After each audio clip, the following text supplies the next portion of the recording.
We take our first story for the morning. Fortis private equity fund, new owner of Merchant Bank Ghana, says it put forth a better bid than South Africa First Rand Bank, whose earlier bid failed. Fortis, which intend listing on the Ghana Stock Exchange in 3 years, acquired 90% of banks, which is Heto to Social Security and National Insurance Trust, that's NET, and as its majority shareholder.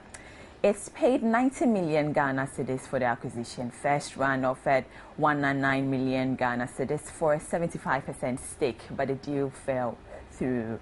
Anti-Grant Graft campaigner and executive director of the Center for Freedom and Accuracy, Andy Awuni, who has described the transaction as a dash, is challenging the deal in court. The deal got done despite the court's challenge.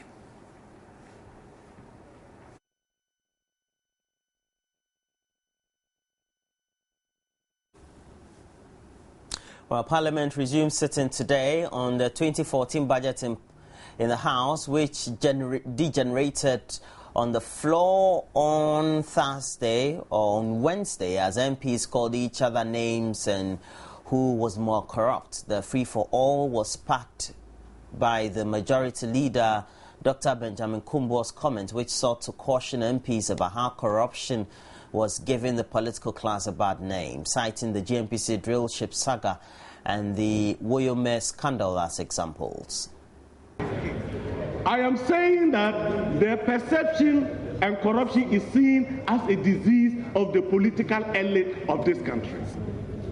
And that has been confirmed by us by the drill ship and Woyome placards on this floor. The majority leader's comment sparked the chaos on the floor, with Member of Parliament for Adanse, K.T. Hammond, at the head of the park.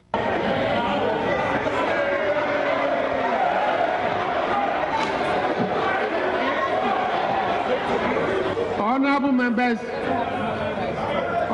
members, let's have order in the House. You were all holding placards, both the majority and the minority. So that is the point he's making, and that's a statement of fact. Mr. Speaker, he is positing that in the context of the thievery, the stealing, the fundamental burglary of the country's coffers by Woyome, which was facilitated by that. The Speaker, Doa Jahu, at a point, had to intervene strongly. K.T. Hammond, if you don't respect the chair, I will let the marshal drive you out of the chamber. You should respect the chair. You should respect the chair. You should respect the chair. Let them take me out of the House.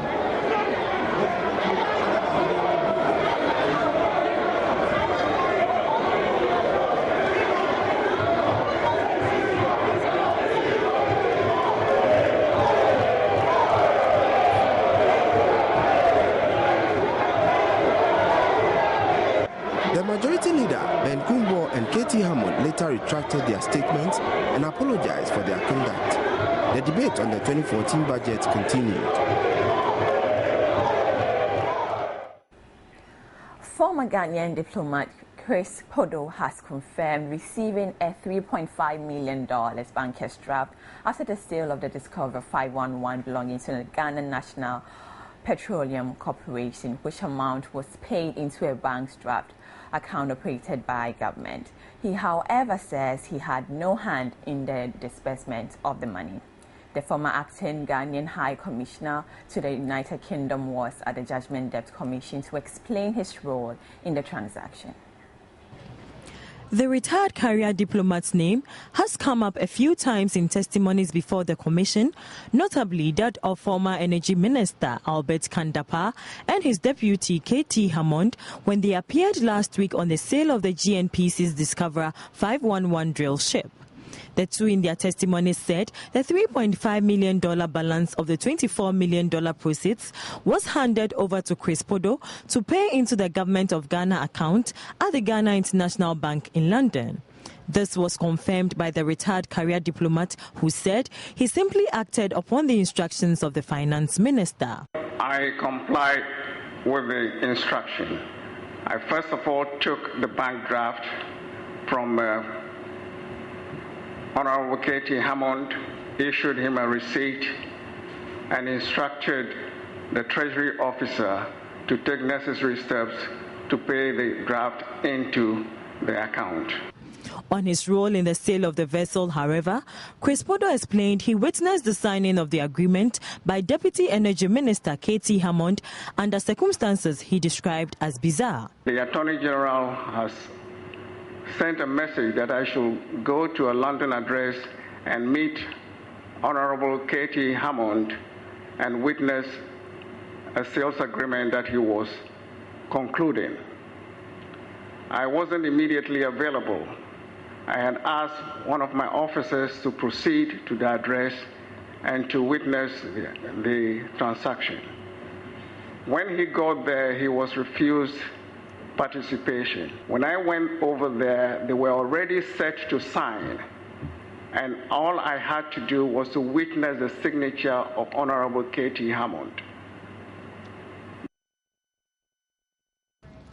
He tendered in some documents covering the Ghana International Bank account. Counsel for the commission could not immediately say what the next step in the investigations will be, but said the media will be updated. Justice Ziao Apel commended the media for its coverage of the commission sittings, even though he had some reservations. Some of the papers are doing partisan politics with their reportage. They should not draw the commission into it. Please, I want you to note this. The Volta River Authority's acting corporate estate manager, Emmanuel Mate, also appeared before the commission in relation to the flooded area compensation during the construction of the Akosombo Dam. He told the commission the VRA had no records of compensation claimants as it had washed off its hands from compensation payments since 1971. Sitting was then adjourned to December 11. We'll take you to the northern region. Well, the Vice President, Papa Kwesi Mensah Arthur, launched the Rural Enterprises Program at Savalogo to reduce poverty and also improve the living conditions in the country's rural areas. Government will provide about $74 million for the program, estimated to cost some $192 million. The International Fund for Agricultural Development in the African Development Bank will support the Rural Enterprise Project with $31.78 million and $76.52 million respectively.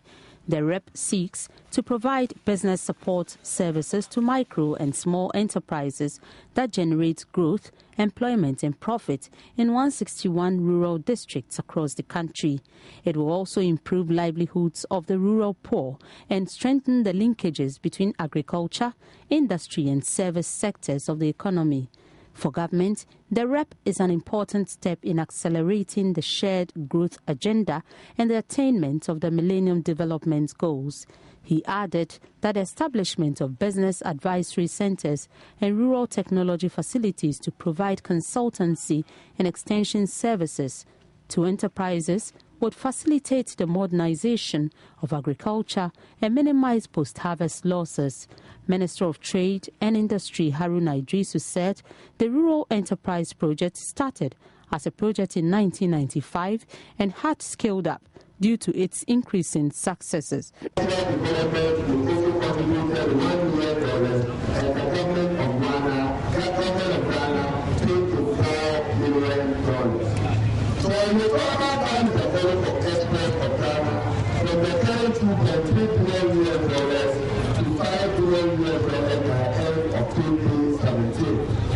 In that respect, government is promising new export incentives, which to target one person in each region of Ghana who can come with an export initiative.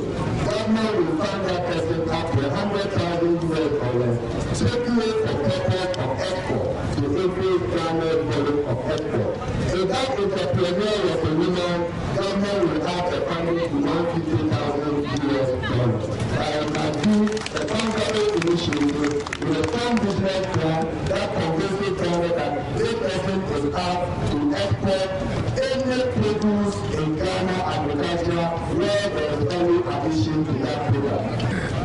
The ultimate objective, as the Minister of Trade and Industry has stated a few minutes ago, is to improve livelihoods and increase income of the rural poor. Last Chairman, the introduction of the Rural Enterprise Program is a demonstration of the commitment of the government to promoting sustainable policies aimed at reducing poverty in our country. As part of the launch, 100 clients of REP, drawn from the Northern, Upper East, Upper West and Bonafo regions, exhibited products such as batik tie and dye, leatherworks, agro products, among others.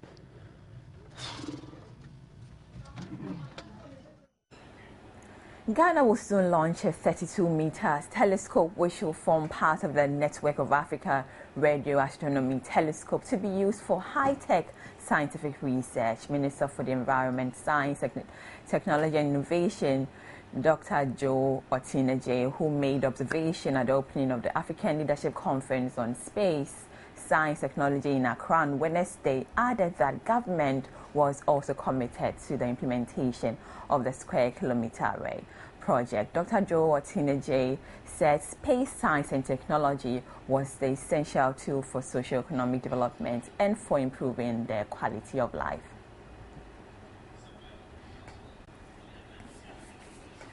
Well, so that'll be it for now. Erika Mbovato, stories for the morning. Forties Equity Fund completes takeover of Merchant Bank.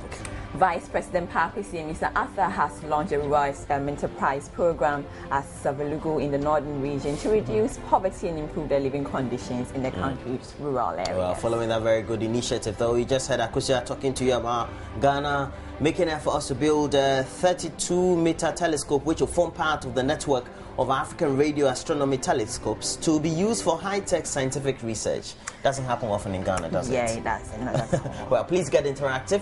We have the social network pages on Facebook and Twitter. I have my personal handle on Twitter, Walker Ghana. As you get interactive, though, please, we have a Facebook page. We have Joy News on TV. Up next is sports. Stay on. We'll be right back.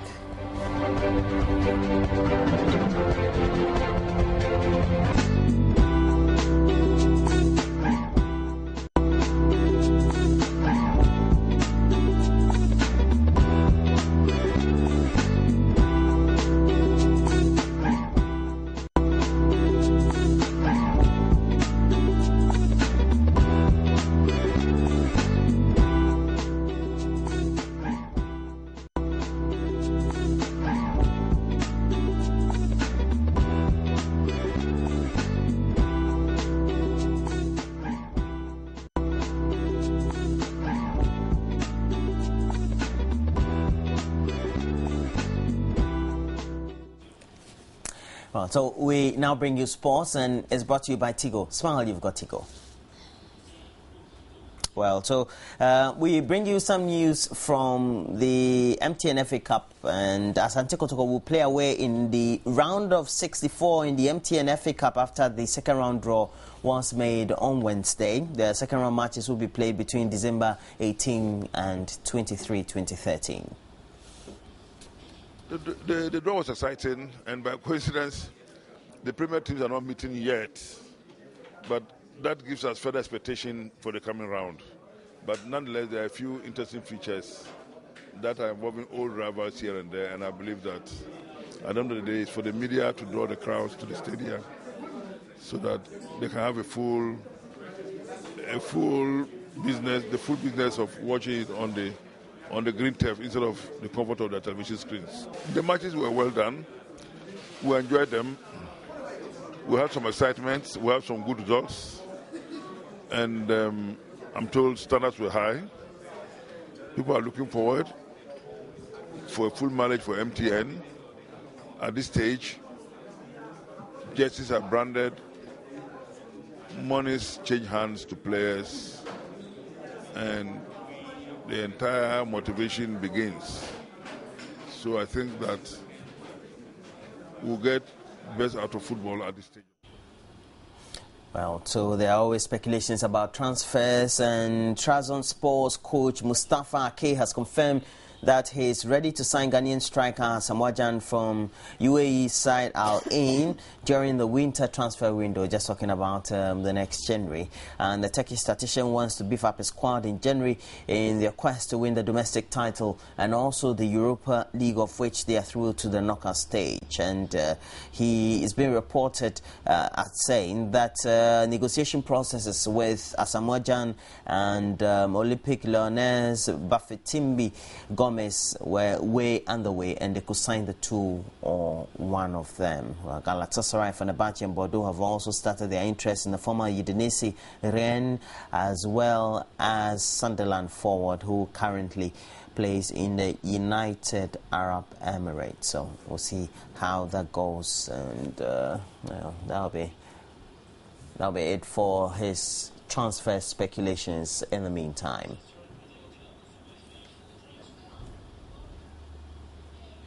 Well, the prize money at next year's World Cup finals is expected to be increased by at least a third from that on offer in South Africa in 2010. FIFA General Secretary Jerome Valcke said on Tuesday the overall prize money for the tournament will rise to approximately $560 million, around $140 million more than the $420 million that was available in 2010, when $30 million was on offer to the winners. It means the winners of next year's tournament in Brazil will pick up around $40 million in total. Well, that's a huge sum. It can buy many clubs, and in Ghana it can take care of the whole league, I believe, for a couple of years. Well, so that'll be it for sports. It's brought to you by Tigo. Smile, you've got Tigo.